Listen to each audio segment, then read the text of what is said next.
loving podcasts and every waking moment listening to podcasts. And, mixergy and Andrew Warner kind of, this is one of the podcasts that started it all for me. 2 or 3 years ago, when we started Fireside, Dan said to me, "Are you a mixergy listener?" And I said, "No, what's mixergy?" He said, "Oh, you got to listen to Andrew Warner. He's amazing. He dives so deep into these amazing conversations with people and asks questions that you really never hear hosts ask in these contexts." And that first year we said, how amazing it would be to get Andrew Warner here. But that was like 2 days before the conference. Then last year we said, how amazing it would be to get Andrew Warner here. That was also 2 days before the conference. And then this year we said, okay, we're totally getting Andrew Warner here. So again, just like with Scoble, persistence pays off, like with any startup or any company. And we really, really were persistent. And we're so grateful that Andrew flew in from California to be here and run this podcast. And this is an especially awesome thing because he gets to interview my amazing cousin, Jeff Pulver, who I'm sure they'll get into a great conversation about background and all those things. So I'll leave it to the podcast. But it's my honor to introduce Andrew Warner from Mixergy interviewing Jeff Pulver.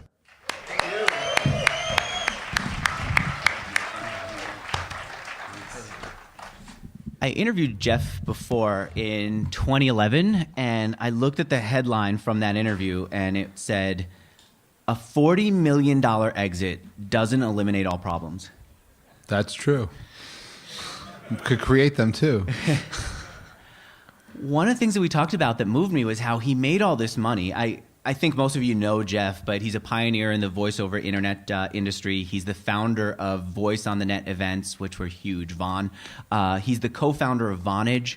When most people got to use phones over the internet, it was Vonage that introduced them to it. You can plug your phone into a computer and actually make calls, use your iPhone. He was the pioneer of that. And he's the founder of multiple conferences, including the 140 conference. Most recently, he created Monage, which is another conference that we'll talk a little bit about. But what struck me was how he built all these businesses, was a pioneer, and made so much money, but also lost a lot. Made so many friends, but also, looking over the transcript, had so many people disappoint him. And the thing that I admire most about you is not so much what you've done, though I respect the hell out of that, but also how open you are about the journey. And so I want to talk a little bit about that. But I also want to start with this poem that you... We got up here together and he read a poem to me. I'd love for you to read it, but before you do, who's the poem to? Me. You wrote it to yourself? Well, to remind myself about a moment that transpired over 7 years. Just to set a little context, let's see. A week ago, a dear close friend of mine... actually, a year ago. So a lot happened since 2011. But a year ago, in June, a dear friend of mine was in Tel Aviv having dinner, minding his own business, having dumplings. And while he was having dinner, a person driving a car had a heart attack and drove his car into the restaurant and killed my friend. And that wasn't fun. But that was a reminder to be in the moment. And then a dear close friend of mine, still recovering, but last Friday he woke up at 4:30 in the morning, looked at his iPhone and fell back to sleep, except he fell forward and he broke his face. And he was in the hospital until Wednesday. And that was another reminder to be present and be in the moment. And sometimes it's not about the money, but it's about the memories, it's about the opportunities, about being here. And then on Monday, so when I wasn't actually at the hospital, I actually went to a wedding. And when I flew to Toronto on Tuesday, I was thinking back about what happened at the wedding, and I wrote myself a poem. Who was getting married? A friend of mine who will remain nameless, but I'll give you the title of the poem. Okay. So the poem is called, and I wrote this after, I actually wrote this on the airplane, and really I just captured it. It was in my head. It's called Going to the Wedding of a Girl I Once Loved. I saw you, in that moment I knew. To be with you would be fun and trouble. It's so easy to be honest with a stranger. It's so hard to speak truth with a friend. And the day of your wedding, I was so happy for you, and yet I was feeling so alone inside once again. The times together were too few to mention, maybe too many to remember. I knew what was happening would be like nothing else I ever knew. To be there for someone as a friend, as someone, as that person of interest who mattered, even for a moment, was so special. To talk to someone, to have someone to walk with, someone to explore new worlds with, learning about life and the little things that mattered. As I sit here and write, I find myself trying to enjoy the memory of the moments before time will take them away. Until it happens, you don't appreciate who is missing and about to be lost. Never before having someone who was the last person I spoke to at night, the first person who I started my day with, an equal of obsession and equal of caring. It was such a special time, such a precious time, such a rainbow unicorn moment in my life. And then the shift happened. I felt it and I knew. It was obvious. It came with complete warning, like talking about what was going on. But sometimes we ignore the storms of our lives, especially those we can't run away from. And along the way, we made a pact about our future relationships, and we said, let's see where we are in 5 years, and if we're not with someone else, then maybe we'll do something together. And as life would have its way, 5 years later, just a week before my birthday, which is Tuesday, I was sitting at your party on your wedding day. I have no regrets. I would do this all over again if I could. Some of the best days of my life I shared with you, and I knew it all along, but I may always be too mushy for you, and you learned to be too strong for me. I don't want to forget these memories. I saw your world through your eyes and felt your kindness. I support you from afar. I'm here, but you can't see me. I have to respect the paths our souls take. I'm grateful for the chance to coach you, to talk about life for a while, to look and find direction and remember who I was along the way. I never told you. You helped me find myself, the me I never was, the I who I hope to be, the who I will once be once more. So I watched you at your wedding. The girl I knew is gone. I just hope you're forever happy in the world you travel to. We could never marry. The years between us are too vast. At least this is what you told me and why I knew I had to let go. So I did. I watched you at your wedding, wearing makeup and looking great. You and your groom were shining with rays of white light filled with love. I will think of you when I read this, and now I know what you meant to me. And I thank you for the invitation to your life and the ticket to watch you launch into your future on your wedding day. Wow.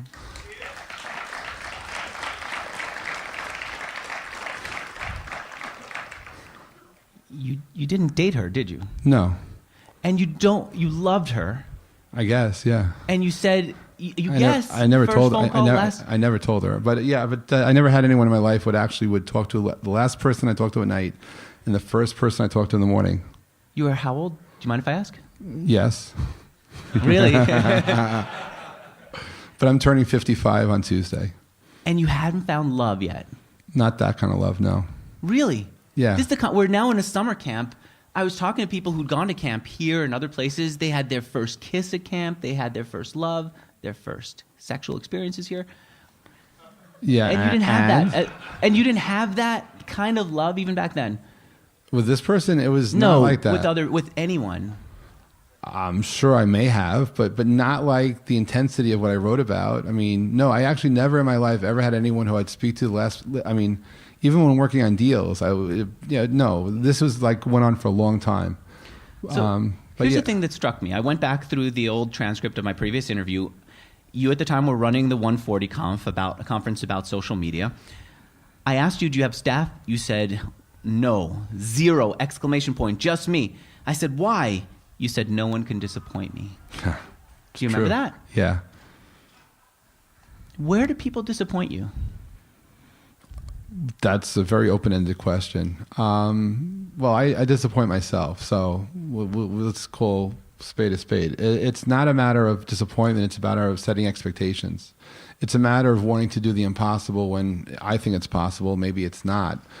But I had disappointment because in my last prior business, my Yvonne conference, and I actually only discovered this in 2014. So this is after our interview, a lot of things happened in my life. Things that made me more grounded. It made me better appreciate the ability to breathe and to be and to just enjoy every moment we have, because that's sometimes all we will ever have. You know what? I'm sorry to interrupt, but to just appreciate breathing is appreciating just the basics. Don't we want more out of life? That's like saying I just appreciate that someone looked at me. I'd rather have somebody care about me, be there for me. I like someone to kiss me, but sometimes that's all you get. You see, here's the thing. If you wait too long, you may get nothing. I used to dream about making money, being rich.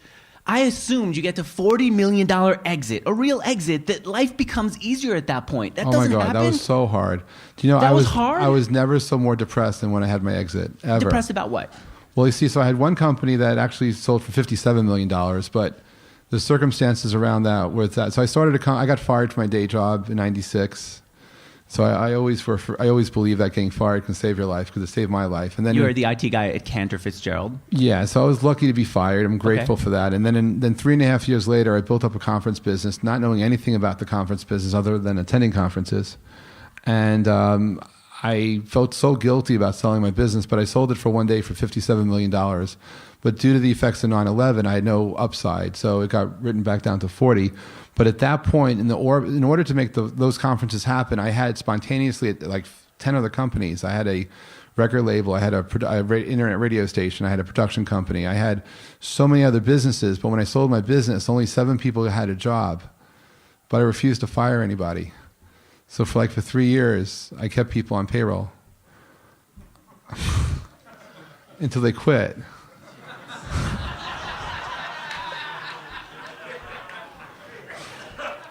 Because you cared so much for them, is this the story of a guy who loves so many people, who achieves a lot, but nobody feels about you the way you feel about other people? I think there's some people that love me. I am open to the possibility that exists. I know your cousin is standing there, definitely does. But you just as But you there's get, a hole there, isn't there? yeah. And do you feel like you worked hard because of the hole to feel it? Like, if I build this business and I have this big conference and people show up, then they're going to care about me. If I build this conference, I have a lot of money, then I could find someone who I No, love. I actually don't think. I think that's total bullshit. That's not how you felt. No, I believe in having fun seriously. If I have a chance to share fun with people, even strangers, I'll do that. I think there's not enough love in this world. I don't think we have enough time to sit back and tell people we love them, that we care about them, that they matter. I mean, so often you ask someone in New York, how are you doing? But before they ask me how am I doing, I actually answer the question, but most people just jump and make an ask from me. They never actually stop to pause. You mean it's how you doing? By the way, can I come to your conference for free? Yeah, and I'd rather tell people, let me pay you $150 so you don't come because it costs me $300 if you come for free. You laugh, it's true. But people think that they should come for free. Different thing. But as far as disappointment, it's just resetting expectations. I mean, because after, let's go to the depression. Sorry, you sold your company. Yeah. Big exit. The day before 9/11, he sells his company. $50+ million. It gets written down to 40, right? Because there was no upside. Still, right? 9/11 happens. You sold at the perfect moment. Being lucky is okay. Right. So why are you depressed? I would be like, great. I feel sorry for the people who went through 9/11. I'm going to donate some money, and now I'm going to find love. No, because I worked at a company that had 700 people die, and I knew 400 of them. And then my birthday was September 12th. So it was just really, really hard. The depression was the fact that I knew all these other people that worked around me that helped contribute to what I did, and I had to let go of them, but I couldn't.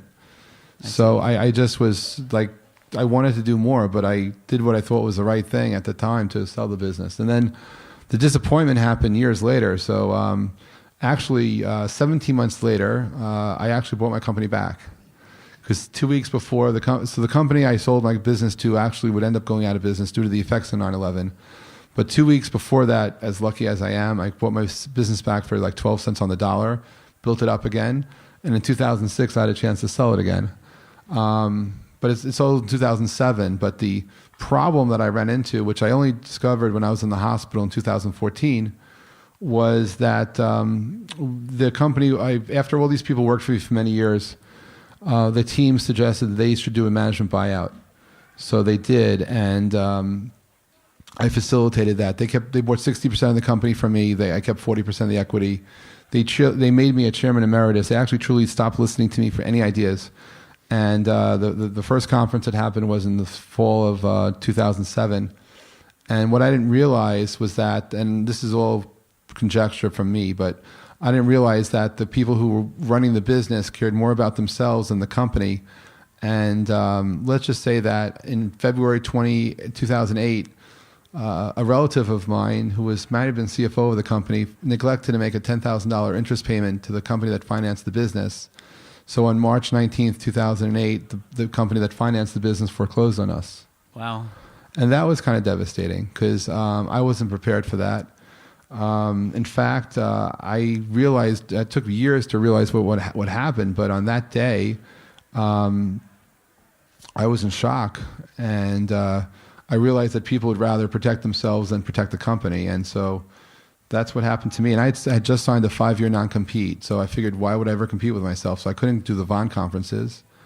And then I went to a few people who made hundreds of millions of dollars at my conferences, people I knew, actually really wealthy. And they all denied me the opportunity because I had like $3 million left. They offered I could buy the debt back for like $3 million, I think. But then I had no money for working capital, so I didn't need to borrow $2 million. But this is a business I really did well, and I actually, to this very day, think I would be rocking it. But no one who I knew who made a lot of money. I mean, we had, during the days of Vaughn, over 120 companies that I know got acquired by 7 companies. Over 35 of my friends went public. They all had something. I went to a few people, and everybody said no. No one gave me the ability to borrow $2 million to buy back my business, so I had to let it go.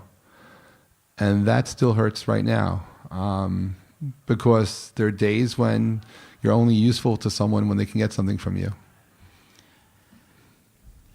You know, I hate to say this because you're such a caring person, but here's what I took away from our previous interview. In addition to all this, you also invested in a lot of startups that didn't end up panning out. And I asked you why. You said, I love these people. I want to support them. I'm here to support this community. It didn't work out.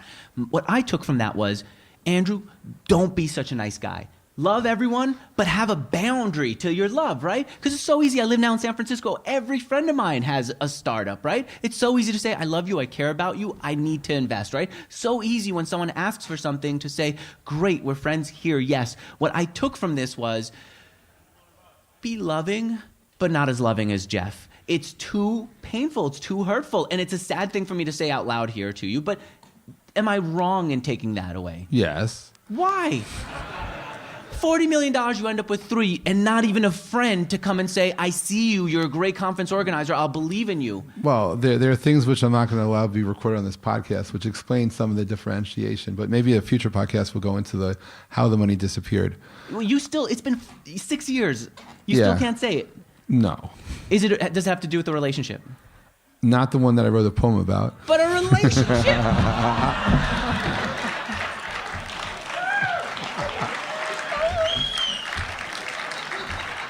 For anyone who's listening, I plead the fifth. I fell off my chair. I pushed myself back, and I literally... Ouch. And you still don't take away love, but to... No. Anyone else taking that away, or am I a big jerk here? I'm a big jerk. You agree? Maybe we're both jerks. I don't think so. All right. So maybe there is something to that. To what? To what I'm taking away, which is be loving, but to a point.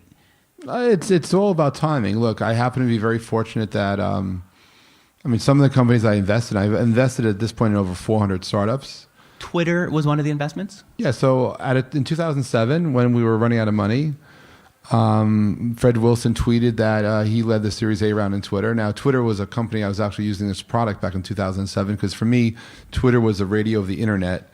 And I was a very active listener. And so I tweeted him, I sent him a direct message, can I join? Now, at that moment in time, I was mostly investing in Israeli startups, putting $25,000, setting a pre-money valuation of $400K. So when he tweeted me back 2 days later that I was in for $50,000 at $20 million pre, I freaked out because $50,000 for me was a big investment in a $20 million company. Are you fucking kidding me? But I'm forever grateful that he had me as an early seed investor because on the day of the IPO, and I did not have it then, but the 0.1% of Twitter that I invested in on the day of the IPO was worth $24.5 million.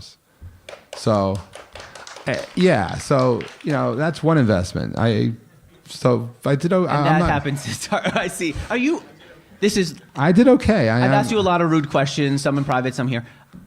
Are you a millionaire now? $1 million kisses, $1 million what? Dollars. Yeah, sure. Wow. All right. Good. So then I see. So what you're saying is, hey, Andrew, I was hurt a lot over the years because of it. But if what you're taking away is because I was hurt because of my love for people, everything fell apart, you're missing the rest of the story. The story was definite pain, but redemption that came from the feelings that you had for Fred Wilson, the support you wanted to give for this app that you I don't think it was such pain. I mean, I've been through lots of pain. I mean, it's part of a cycle of life. It's just how you take it. I mean, I don't do this necessarily. I'm not here to make money. I'm not here to lose money. What are you here to do then? to hopefully create love. What does it mean to create love?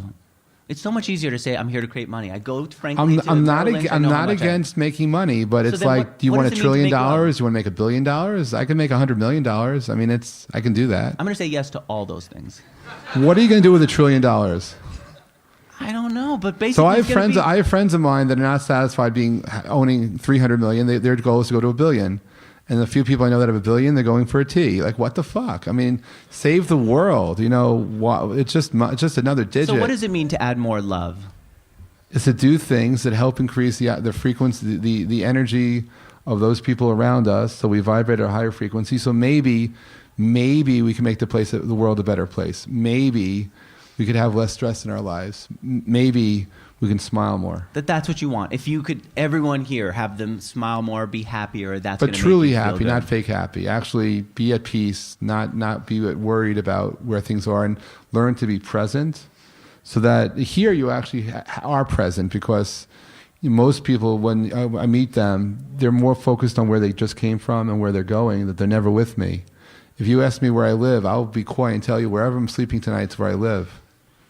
And I try to be present all the time, because when friends of yours die randomly, or when loved ones disappear, you start to realize, why are you here? And what can you do to make this place better if you can? Do you want to know something? This also could sound rude, but because you said you're still a millionaire, the fact that you're saying all this stuff about love, I think resonates more. I think that people believe more. They care more about what people who What's are a million? successful, I mean, financially successful have to say. Do you disagree with me? Yes, You disagree with me about absolutely.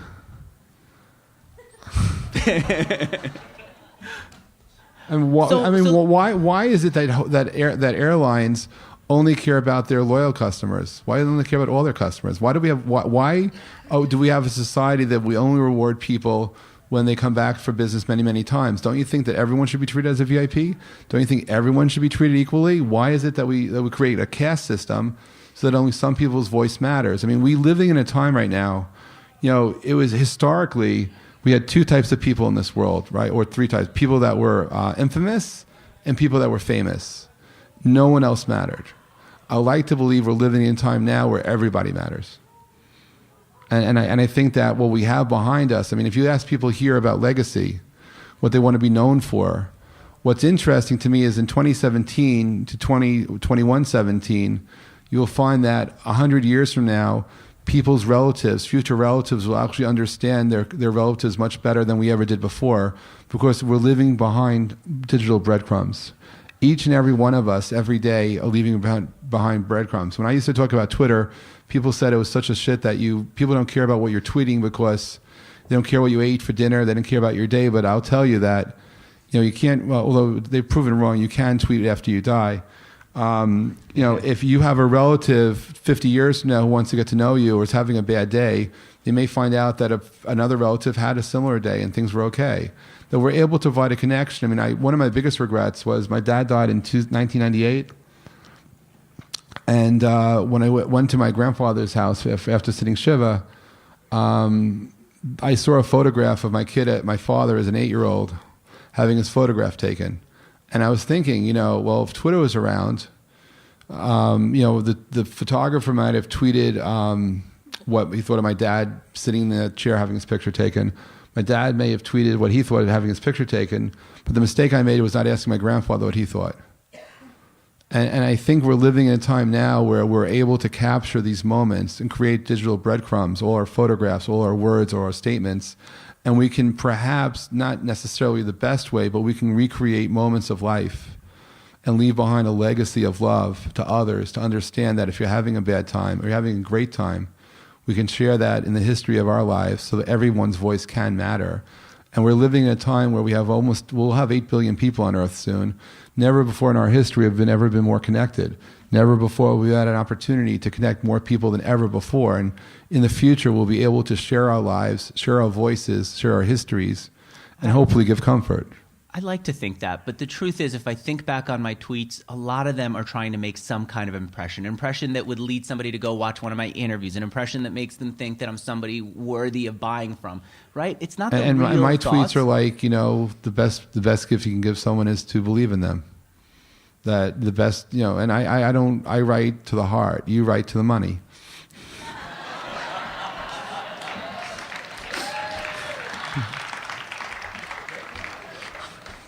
I do. And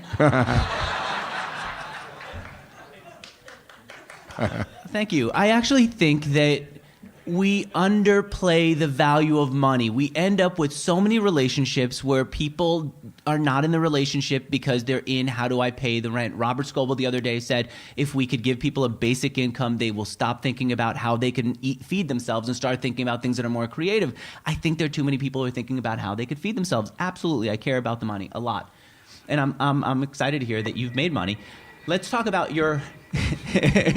but I also want love. I'm also curious about, then, you have all this love.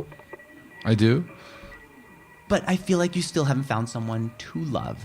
That's another podcast. Why? Make it this podcast.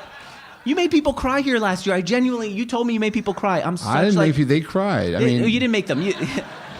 But I'm such a cynic, I have to research everything. I went over and I slyly asked them over there, so what was he like? And did you cry? And he said, yeah, I sniffled so much. Yeah, so you did.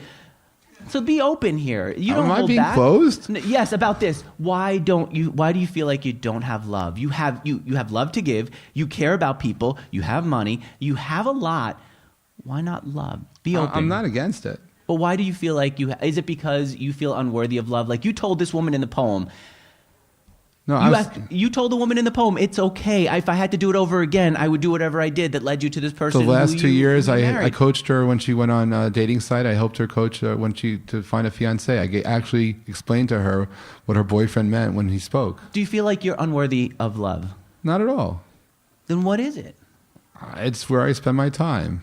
I am not against it at all. I am open to it. I'm open to many things. But no, I was very happy I was able to. I convinced her to quit working for someone, start up her own business. I helped her get her first few clients. That's all very good. But then you also helped her find the person who she fell in love with instead of you, and you clearly you loved her. But you could love many people. It doesn't matter. It's okay. Life goes on. All right, let's switch back to business. If you're not going to get personal about that, your nephew here is running a conference business. He is where you were when you were starting Vaughn. Advice to him. What advice do you give him for his business, for his conference? Let's look forward for him. The Fireside Conf is what he runs, of course, for anyone who's listening. So Vaughn went from 224 people to about 7,000 people. Along the way, it became a little impersonal. It became really hard to be myself and at the same time connect with everybody that came from 50, 60, 70 different countries. But it was a business, and it worked out okay. I think that here it's a totally different paradigm. I think to remember who you are, remember what you like, and to remember to hug.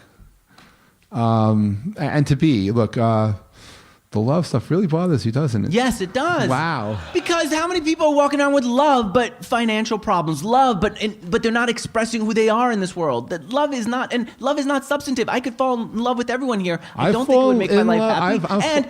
Call me a jerk. I fall in and love. I'm in and out of love every day. I get that. I listen to songs that I first heard 30, 40 years ago, and they take on new meaning.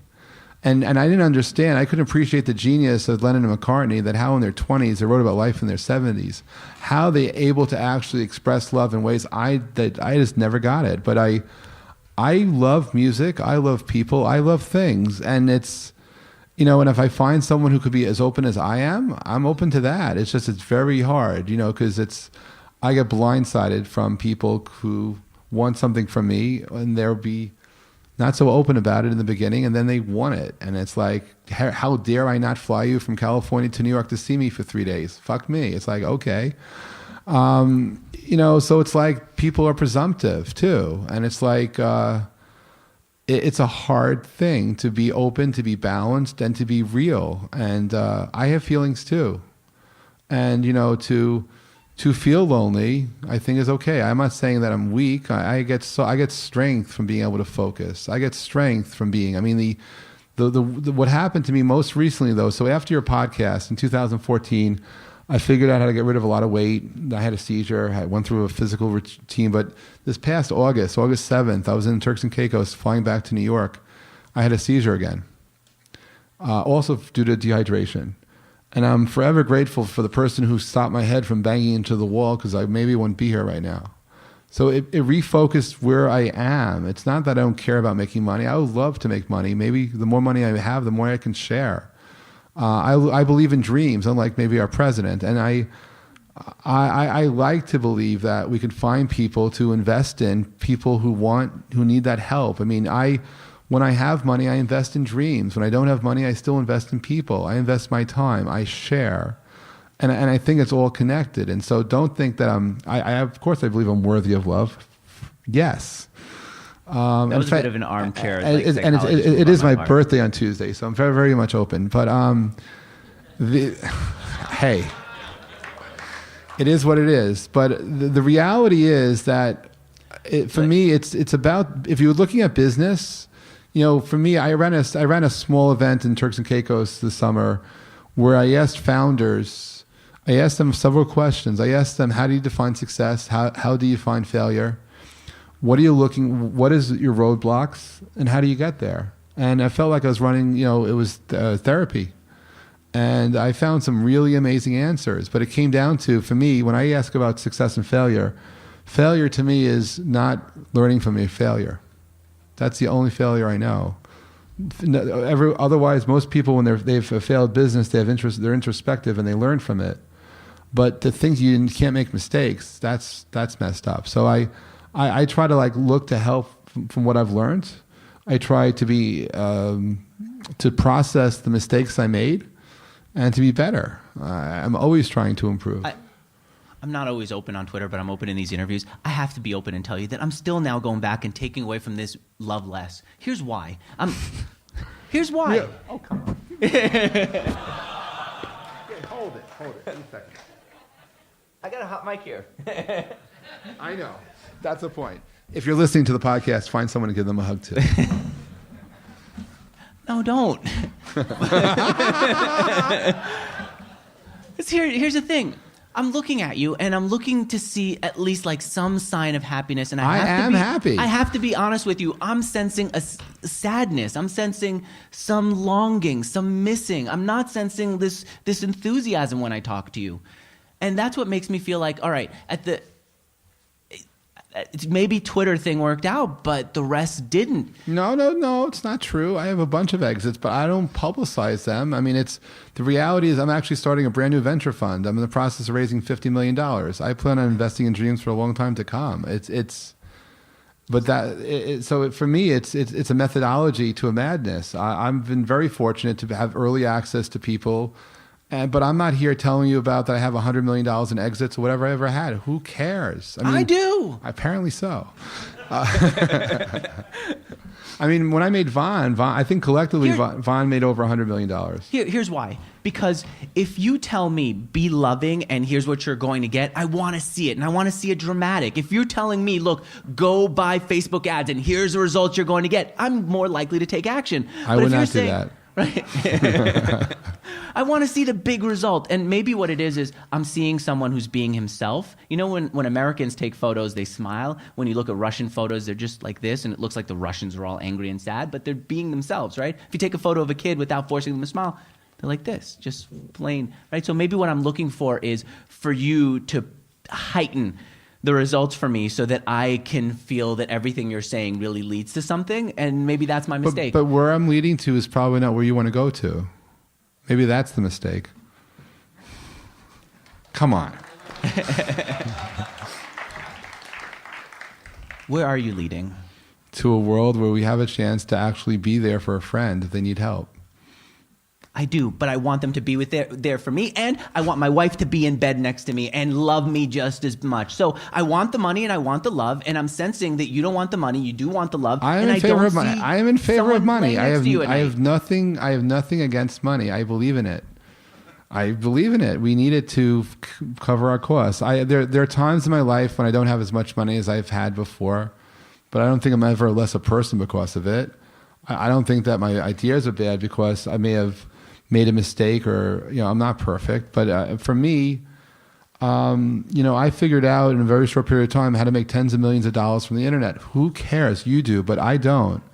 because I could reproduce this. I mean, it's not a challenge, right? I'm trying to actually go the next level up. I mean, I'm worried about the future when we have to deal with ethics and AI and understand what happens when we have autonomous vehicles getting into accidents and killing people, and having a rule that says in this country that we honor the old, not the young, and therefore the young should die. I don't like that. I worry about where humanity is going, and I want to see if maybe we can have a positive impact on that future. And that's being a voice, and that's being able to engage people to affect change. I'm super excited about what I've been working on right now, because 20 years ago, when I got involved with voice on the internet, I helped change the way we are today. I mean, seriously, and we take for granted now the ability to communicate around the world, and it's in the background and it's just there. The next 10 years, what I'm working on, it's going to be in your living room. It's going to be in your office. What is it going to be?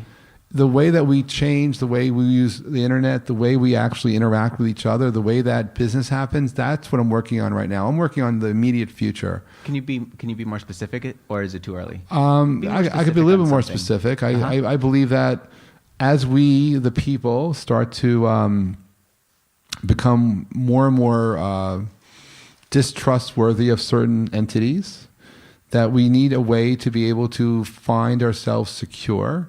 We need a way to protect our holdings, and at the same time be more efficient in how we do our transactions. Cryptocurrency? Cryptocurrency, but what's funny to me is the fact that the Bank of England right now is using Brexit as an excuse to not decentralize, but centralize their banking and make it so that if you don't have money in the bank, that they're going to actually evaporate 1% of your holdings each year. They're going to do that. Wait, if you don't have money in the bank, then what holdings are they going to take away? Well, because they're going to basically digitize if anything that's not in the bank basically becomes worthless. And if your money doesn't touch their banking system during the course of a year, they will evaporate it. They'll also use it as a way to do monetary policy. So I see. So that's happening. We can't run away from that. But the ability for people to have a voice that matters, and actually then fight. And look, to me, what's crazy is that AT&T was forced to break up because they were a monopoly. Hello, Facebook. We're dealing with AT&T at its height had 100 million consumers and 500 million business lines. That's it. Facebook today connects 2 billion people. Facebook today connects 80% of the connected world together. Imagine if they have some bad AI out there putting out fake news. It can change everything, and they do. If anyone should be broken up, it's Facebook, followed by Google. We're dealing with power that needs to be decentralized. We're dealing with power that has to go back to the people. But we're sitting here, and no one has the balls to go to Washington and say what has to happen. We broke up AT&T. We have to break up Facebook. It's obvious. It's obvious what has to happen. So we, the people, have to stand up and do this. Because if we don't, our future is doomed. Okay. And I'm not depressed telling you that. You see, I'm thinking, well, how do I buy Facebook ads? You're going higher level than that. I'm saying short Facebook. All right. I want to take one or two questions. Do we have time for two questions? But here's what I want. Not like I've got a question that's nicey nice, but no, you attack me. No attacking. If you're feeling something especially powerful from what we've talked about, that you want to stand up and be as open. I think I was open with my questions about how I felt, even though I kept worrying, how are you going to feel about me? How are they going to feel about me? So if you're feeling that powerful, you're feeling powerful. What are you feeling strongly about? What's the question? Repeat the question. And I will repeat it. You're seeing a massive discrepancy between how I'm keeping score and he's keeping score. Yes? So what's the question? Which you? Me? Okay.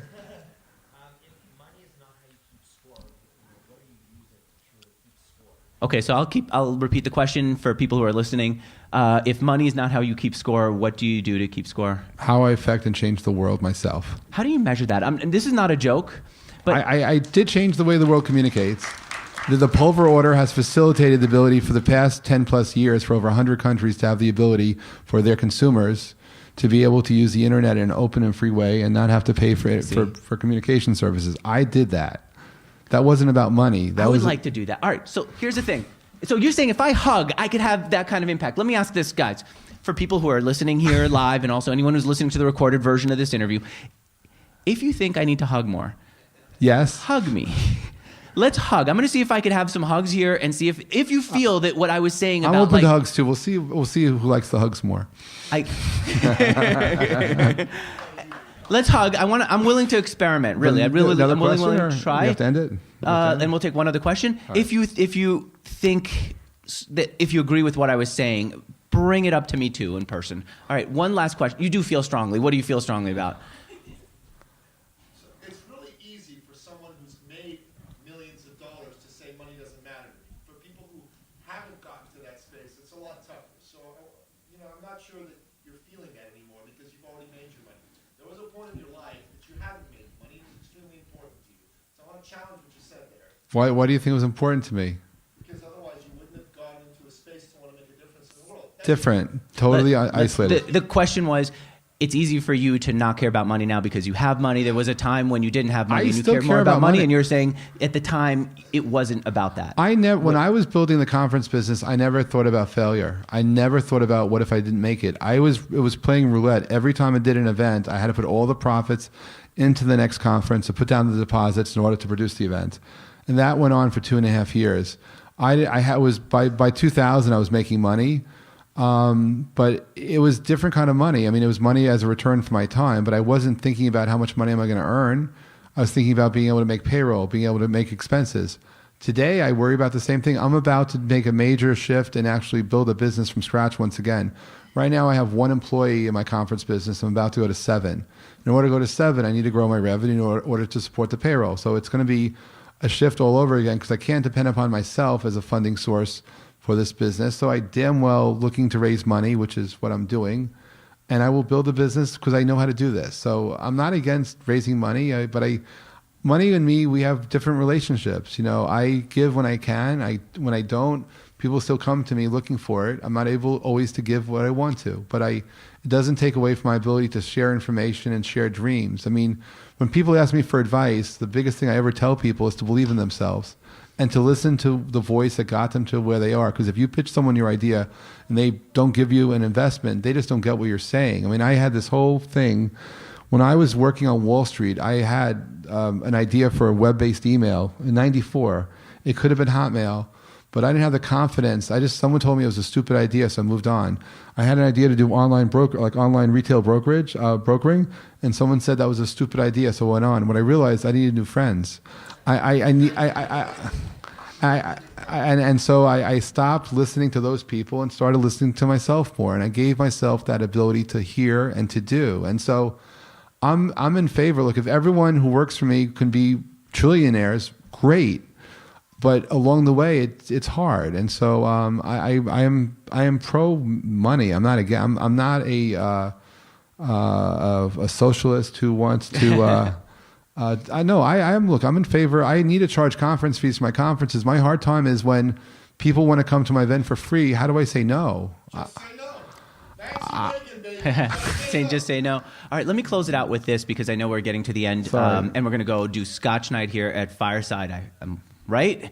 I'll close it out by saying this. I went back and I looked at our old transcript and I realized I've known about you for over a decade, longer than I actually met you, and I admired what you did. The only reason I had the guts back then to ask you to do an interview is I came to one of the meetups that you did for 140 conference. Oh. And I saw, for the first time, I saw this guy who I read about for years in person, and I could barely talk to you because there were so many people who were around you who you knew, who you were hugging. And I remember saying, here's a guy who I felt a lot of distance from because he'd done so much, but I know I could feel comfortable asking him to do an interview, and which is why I did. And when I went back and looked at the transcript of the interview, everything that you said was open and real, and everything I was curious about. And you can see I bring my curiosity to these interviews. You helped me think it through without holding of yourself and without changing and without... and to some degree, maybe taking some risks with what you said. And I feel you've done it here on the bus and here in person and here with us, and I appreciate you for doing it, and I'm really grateful. Thank you. I'm grateful to be here. Thank you. Thank you for the opportunity to be here. Thank you.